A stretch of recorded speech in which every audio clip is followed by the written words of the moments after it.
François Bon, 1925-2025, à 100 ans de distance, suivre au jour le jour les activités, lectures, trajets, discussions, mais aussi gestation d'un des plus grands monuments de la littérature fantastique depuis Edgar Poe.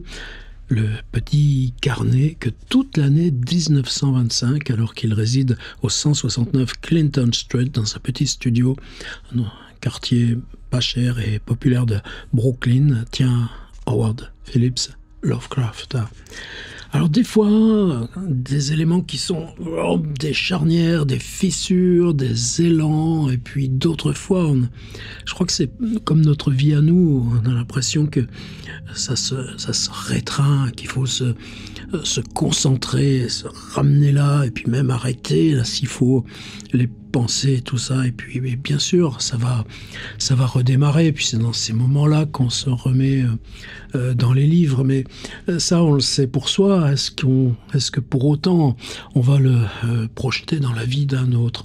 Non, mais c'est comme ça, dans ce carnet, ça respire. Quelquefois, on a comme des élans sismiques. D'ailleurs, vous vous souvenez, il y a une dizaine de jours, la Terre a tremblé à New York. Et le fait qu'elle ait tremblé à New York, il y a une onde sismique qui vient retraverser jusqu'au début de cette nouvelle emblématique, nous plus que nouvelle d'ailleurs, 4 récits qui fabriquent là, ce prisme tremblant qui s'appelle l'appel de Cthulhu. Alors, aujourd'hui, donc on est le 9 mars, on y va de suite, ordi. On est sur la 2e page déjà du mois de mars, du 8 au 14.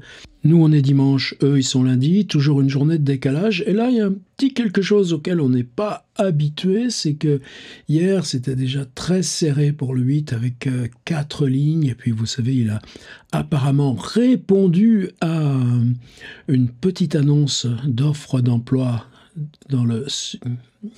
publié dans le Times le jour du supplément littéraire. Et puis là, pour ce lundi 9, c'est à peine si on a 2 lignes. Et puis ensuite, maison, lue et couché. Il aurait même pu condenser ça sur les 2 lignes, au point que le lundi 9, il est obligé de faire une espèce de petite bulle comme ça pour le tenir. Ça lui fera plus de place pour demain, puisque demain, on ira faire une grande balade. Alors ce lundi, lever midi, comme d'habitude, Road Business Letters. Alors qu'est-ce que c'est ce Business Letters? Est-ce qu'il fait simplement allusion à cette petite annonce qu'il a vue dans le Times et qu'il y répond sérieusement? C'est probablement une annonce concernant un magazine à parution mensuelle et qui cherche quelqu'un pour faire la fonction d'éditeur, et lui, il sait très très bien faire ça, puisqu'il fait ça pour toutes ces grandes publications là, dans le mouvement du journalisme amateur, à échelle même là, du pays, le numéro qu'il prépare pour juillet, et on lui a même proposé l'an dernier, Anne Berger, ce poste-là pour la revue Weird Tales. Donc c'est peut-être tout simplement là, hier, répondu à l'annonce, Road Business Letter, c'est encore une grande lettre de motivation. Et à son habitude, c'est tellement de grandes lettres que ça n'aura pas de conséquences. Mais on suit au jour le jour, on n'improvise pas, on va pas voir en secret les pages suivantes. Road Business Letters, mais ça peut être aussi, puisque Sonia donc, est dans une situation quand même compliquée avec son licenciement là, de l'entreprise qu'il employait à Cincinnati, avec les démarches qu'elle fait, elle, pour trouver un autre travail. Peut-être c'est aussi des choses concernant Sonia. Je pense simplement plutôt qu'il s'agit de cette annonce du Times. C'est quelque chose de sérieux. On va répondre sérieusement. Donc Sonia, elle était partie comme souvent, justement pour ces questions de recherche d'emploi ou de retrouver tous ces contacts dans les milieux de la mode et de la confection à Manhattan. Donc Sonia revient, on se retrouve à la cafétéria, on est habitué. Et puis, ben, on va à la poste. Alors, les horaires, il faut jamais trop chercher. New York, c'est une ville dans ce début de siècle qui vit à toute allure et sans heure. Donc, il retrouve Sonia et on passe ensemble à la poste avant de revenir. Voilà, fini. Alors, comme c'est fini, on va en profiter. Bien sûr, mon petit PDF. Voilà à quoi il ressemblera, le facsimilé de ce que je viens de vous montrer. On est le 68e envoi en date donc du 9 mars. J'ai une photographie dont je vais vous expliquer le motif. Les filles de la Révolution. Et la photographie, la date de 1890. C'est un mouvement de femmes qui se sentent héritières de l'histoire américaine et qui ont bien l'intention de la défendre. Je ne sais pas si aujourd'hui on a encore. Ben, ce serait bien qu'elles reviennent toutes là, les filles de la photo. Là, c'est un petit peu juste ce que je vous ai raconté. Et puis, les articles du Times qu'on va aller voir. Pour une fois qu'on a le temps, et comme c'est lundi pour eux que le journal n'a pas tant de pages que le jour du supplément littéraire, on va aller y regarder. Et d'abord, la une, donc on est bien le 9 mars 1925, il y a du brouillard. On a, voilà ça, par exemple, copie écran, 2 bateaux qui ont envoyé des messages de SOS, un pour une collision et l'autre simplement parce qu'il est au large de Nantucket, perdu dans la brume totale. À rapprocher aussi justement les phares, il y a les phares à Nantucket, mais quand il y a un tel brouillard, on n'a plus de possibilité de se repérer. Alors que la semaine dernière, dans le même Times, on avait un article sur la mise en place des premières balises radio pour guider les navires, hors là de tout repérage optique. Donc là aussi, le SOS, la mer, le brouillard, on est dans des figures qui reviennent si souvent, par exemple dans Cthulhu aussi. Qu'est-ce qu'il y a sur la première page ? On a trouvé que l'étoile Mira était plus grosse que l'étoile que nous, on nomme Bételgeuse. Et ça, je pense que Lovecraft, il peut pas manquer ça. Quelqu'un qui, vous savez, quand il a eu donc 10 ans ou 11 ans après la mort du grand-père, le gamin s'est retrouvé totalement incapable d'aller à l'école. Donc il est avec sa mère. Il y a 2 personnes qui vont être très importantes et substituts en gros du grand-père. Ce sont les 2 maris, là, des 2 tantes qu'on finit par connaître très bien cette année. Le docteur Clark et puis le monsieur Gamwell, lequel lui aussi travaille dans la presse, les publications. Donc ce sera 2 figures fortes là dans toute l'adolescence de Lovecraft, mais surtout avec son vélo, il monte le soir, il y a 2-3 kilomètres à faire là dans le haut de cette colline au-dessus de Angel Street et puis l'université Brown pour le petit télescope si adorable de l'université, le Ladd's Observatory. Et là, il y a un monsieur qui s'appelle Winslow Upton, qui est un ami de la famille, je crois justement un ami de Gamwell, et qui prend un peu le gamin sous sa protection, il lui apprend à faire les manips, et petit à petit, il va se débarrasser sur lui de quelque chose qui va être tellement initiateur pour Lovecraft, faire pour le journal de Providence, la chronique de « Qu'est-ce qu'on peut voir dans le ciel ce soir ?» Et cette chronique va devenir pour Lovecraft un des premiers gestes d'écriture quasi en situation professionnelle, en particulier pour ses 15 ans, 16 ans. C'est pour ça qu'il s'achète cette machine à écrire Remington en 1906 quand il a 16 ans, la machine Remington qu'il a toujours à Clinton Street.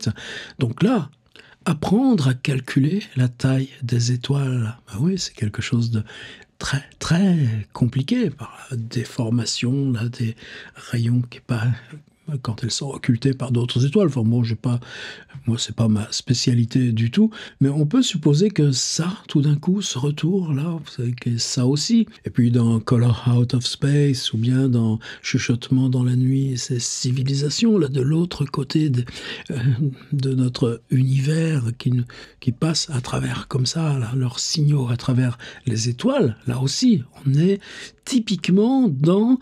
c'est ce que ça veut dire qu'il y aurait un bain scientifique là, qui précéderait le geste imaginaire. Bien sûr que non, c'est pas du tout ça. Mais quand on interroge le geste imaginaire, le saut mental qui fabrique le récit de fiction, derrière, il y a ce contexte. On sait quoi de la taille des étoiles. Aussi dans la première page, un petit encadré, on parle de la prison d'Albany. Les femmes détenues à la prison d'Albany, c'est un établissement où des ronds travaillent, on les laisse fumer. Non mais, est-ce que c'est un peu trop de consolation à la peine qu'elles subissent ? Bien, en tout cas, on se pose dignement et sérieusement la question. Mais en même temps, c'est pas la question des femmes qu'on évoque. Finalement, elles travaillent mieux si on les laisse un petit peu fumer. Voilà, c'est ce genre de choses. Là, c'est comme une sorte d'entomologie. Tu fais, hop là, comment je fais ? Option majuscule 4, copie écran. Et voilà ce qui vient dans mon PDF. Et ces dames-là, ces filles de la Révolution, elles sont ici. Et moi, ça m'a touché justement pour ça. C'est une madame Gillentine. Et cette madame Gillentine, c'est elle, là, qui est l'actuelle National Chairman, la présidente, là, de ces Daughters of the American Revolution, DAR, le comité pour la préservation des sites historiques, c'est ce qu'elles ont monté. Pourquoi, là, il y a cet article ? Eh bien, c'est que non seulement elles veulent honorer tous ces lieux qui sont la fabrique de l'indépendance, parce que c'était contre la France, contre l'Angleterre. On n'a pas forcément le beau rôle. Mais maintenant, tous les étés, les gens s'en vont en voiture. Elle parle de la Nouvelle-Angleterre, vers le Mount Vernon, ou dans la Caroline Nord-Sud et en Géorgie. Eh bien, tous ces sites historiques, on sait où ils sont, mais ils n'ont jamais été repérés pour les voitures. Donc c'est un petit peu aussi pour lancer, comme nous, on avait les grosses bornes Michelin. Eh bien, on vous indiquera maintenant, dans le grand essor de masse de l'automobile, les itinéraires pour aller visiter les sites historiques. Mais les Américains, conscients de leur histoire, aujourd'hui là, ça faisait du bien d'en reparler un peu. Plus loin dans le journal qui ne fait que 36 pages, évidemment, toujours des tas de belles publicités, toujours des noms qu'on retrouve. J'ai failli recopier celui-ci, mais bon, ce sont des tombes quand même assez mineures.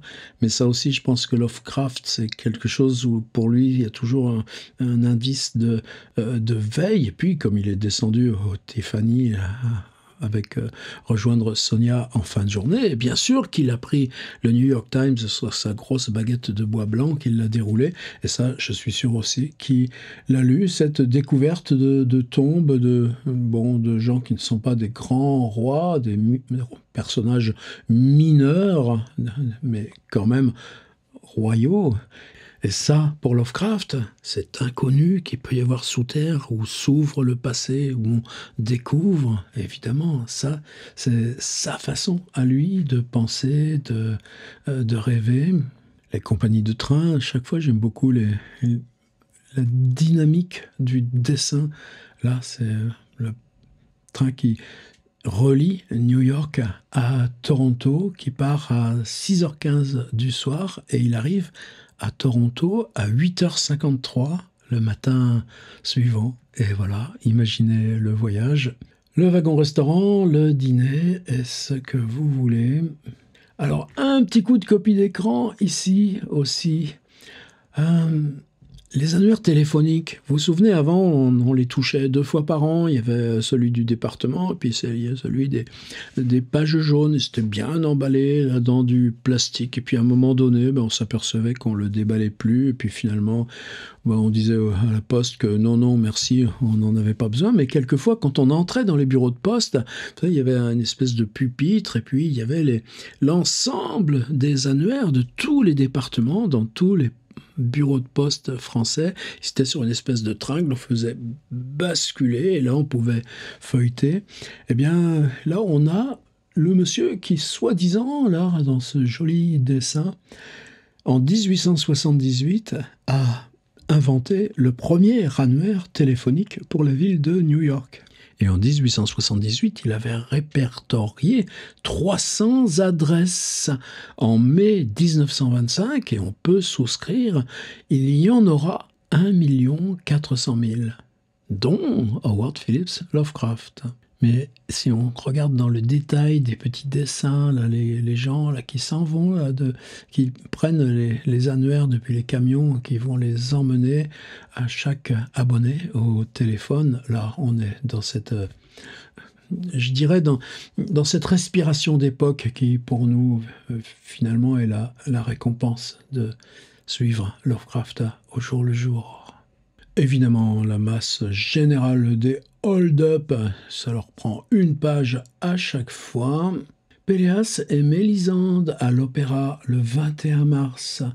L'opéra de Debussy avec Boris et Johnson dans les grands rôles. Alors, c'est du gros boulot de faire ça.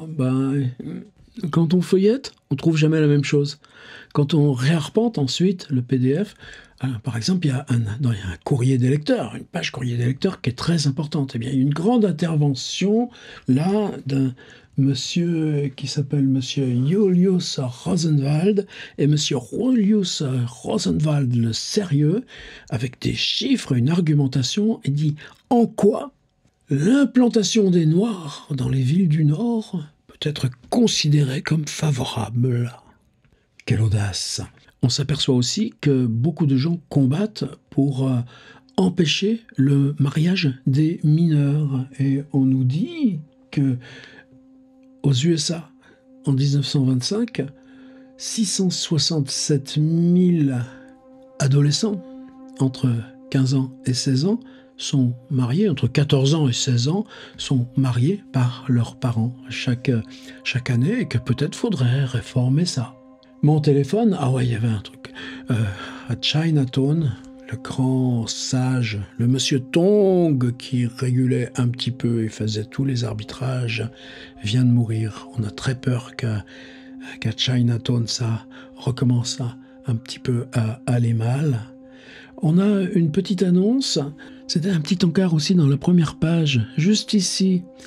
Les mots croisés, faire des mots croisés, ça fait du bien à la santé, lisez-le, probablement que ça vaut encore pour aujourd'hui. Et puis j'ai fini par cette publicité. La lumière, plus et mieux. Mehr Licht, disait Goethe. Et bien là, avec ce joli lustre à 4 lampes ou 5 lampes, on en voit une au fond, et pendeloque, et dans la tradition, eh bien, monsieur peut lire le soir, tandis que madame coud avec la petite fille qui va apprendre elle aussi. Et c'est avec cette publicité de la United Electric Light and Power Company de monsieur Petite Moustache qui lit et madame avec sa petite fille qui couse qu'on a ce tout petit journal du lundi 9. À demain.